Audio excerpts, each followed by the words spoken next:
couple months ago, I had just gotten a test back and I was discussing it with my friend. He told me that he got an 85 on the test, and I told him that I had a 98 on the test. He looked at me and he asked me how many hours I had worked because, according to him, he had worked over 6 hours studying for this test. And I told him I only studied an hour, which was the day before the exam. And he told me, he said, no matter what I do, I just can't be naturally smart like you. And the reason why I'm telling this story is because it really pisses me off whenever people say that they can't do something because, or they can't be like another person because that person is naturally smart. When in reality, that person probably just has more developed learning skills than the other person.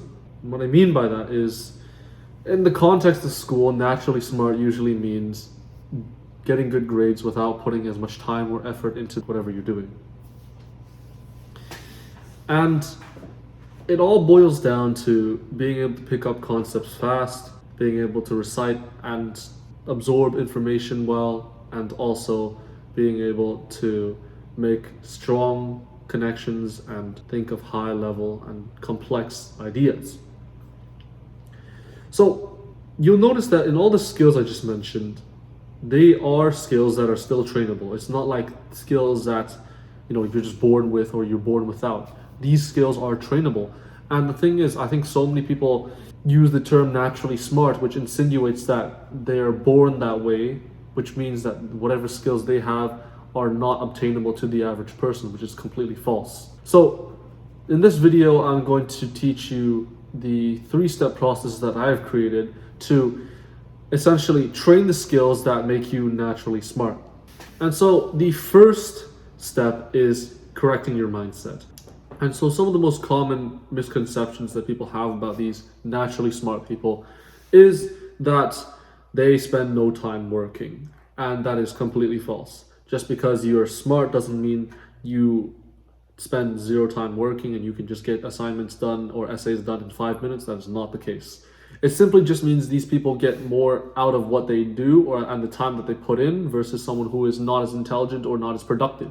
And the next misconception that people usually use is the fact that people who are naturally smart are born that way. And I think this is just the most stupid concept or idea that people have, because I think it was just born from trying to cope with the fact that you're not as good as other people.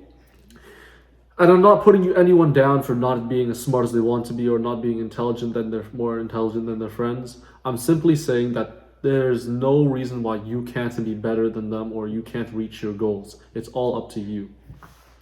And so now that you've gotten all these limiting beliefs out of the way, if I haven't covered one from before, then you can go and share in the comments.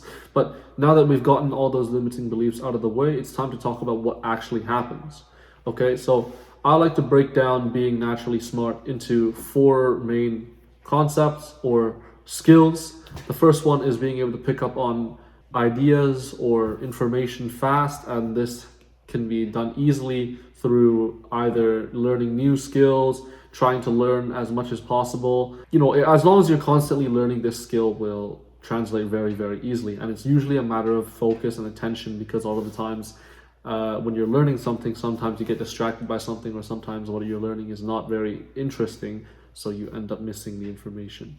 So my tip for this one is just to try and learn as many things as possible. Try to pick things that interest you, and sometimes, if you want a challenge, pick things that don't really interest you and try to learn as much as possible.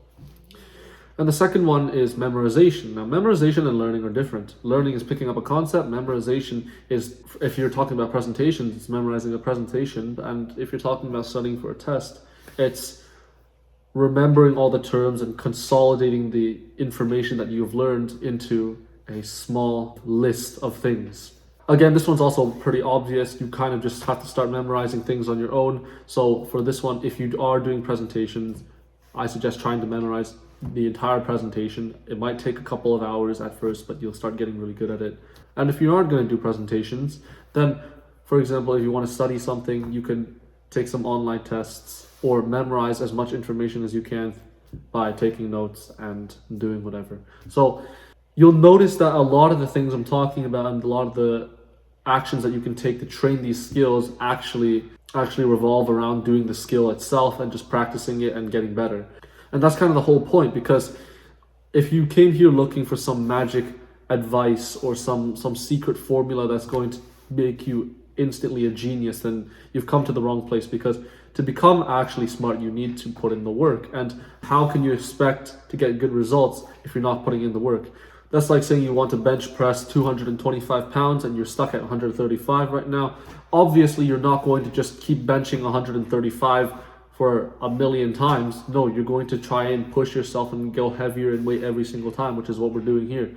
We're doing the same exercise or the same activity, but we're making it increasingly challenging and more difficult for ourselves. So we build up that tolerance, and we also build up a skill and a familiarity so that next time we are approached with a problem like this, you know exactly what to do. And so the last two that I want to speak about is making connections and also the discipline and focus. So making connections is something that is usually very, very common in English, but it can also be applied to things like computer science and sciences. And basically what it is relating one complex idea from whatever content that you're looking at and relating it to another idea that's coming from either the world, another text, or from yourself. And so for this one, I suggest making very deep connections. And what I mean by that is a lot of people just make the connection, for example, this is like this, and they don't do anything else. And what happens is they don't actually use their brain to think of how exactly it's like that. And if you get into the habit of explaining in depth about the connections that you make, then it's going to be a lot easier to start making those connections when you actually have to in school. And you'll notice that when you make a lot of these very deep connections, you always kind of boil it down to several key words. For example, ambition, greed, hope, revenge, fear. And these things, these keywords or key concepts become go-tos for your next connection. For example, you see these two things and okay, well, greed and fear are very common topics that I've seen throughout my connections so far. I'm gonna just jump straight to that instead of thinking of all these other things and see if I can find a good connection there. And you'll notice that now we're kind of going from thinking of everything and taking a long time to make these connections to instantly knowing what's going to happen because you've done it before and you know that this is common, this is not common, this works, this doesn't work. And the last one is simply just being able to focus more. Now, obviously, even if you do all the action steps that I told you to help build the other three skills of being naturally smart, if you're only doing them for 5-minute periods at a time, you're not going to make much progress. And so this is why having that discipline, having that focus is very important, because it's going to drive the rate of progress at which you develop these skills. If you're able to focus for long periods of time and you spend more hours into developing the skill, obviously the skill is going to be much faster and develop at a much higher rate.